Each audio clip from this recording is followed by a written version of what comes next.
this week on Way of the Master.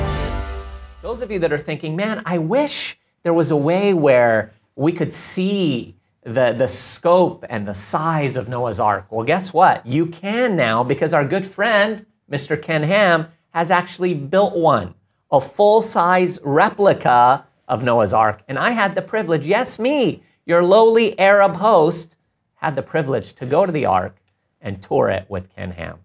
Check this out. I remember sometime back when you first told me about your plans to build the Ark. And then the day came when I finally made it over and I rounded that corner and I actually saw it. I mean, it's overwhelming. And when you look at pictures, you just can't appreciate the size. In fact, when I show people pictures, I have to zoom in to say, those are people there. Those things that look like ants, they're human beings, you know? Well, think about the length of this for the moment. It's 1.5 times the length of a football field.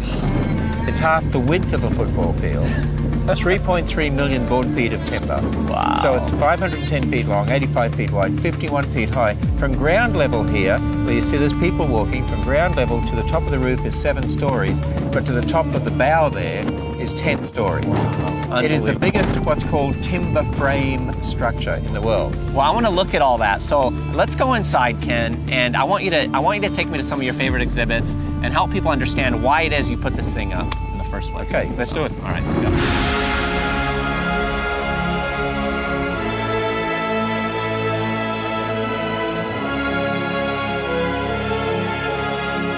The wow factor just keeps increasing. So tell us what's going on.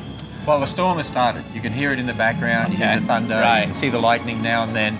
And there he is, entrusting their voyage now to the Lord, because he knew they were going to protect them. It's interesting because I think people think Noah just threw a bunch of animals on the ark and they just kind of ran around in this open thing. But I mean, this is sophisticated. You know, there's a feeding system, there's order.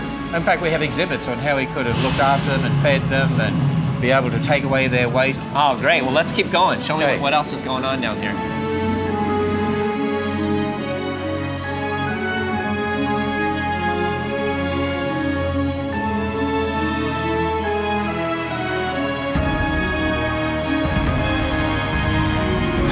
I've seen signs all around the ark that have the word kinds on them.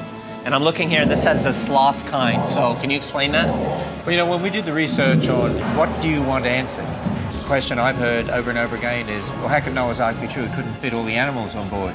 But people are thinking in terms of species, today's species. The Bible says kind. Right. And so here on the first deck, we start to introduce that idea to help people understand kind is different to species. Lots of species within a kind. Right, right. You know, the representatives of the kind, probably at the family level classification, went on board the ark, and then you have lots of speciation since then.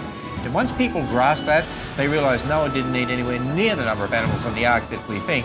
Wow, you could fit all the kinds of land animals needed, representative kinds. That's awesome. TV and streaming listings available at wayofthemaster.com.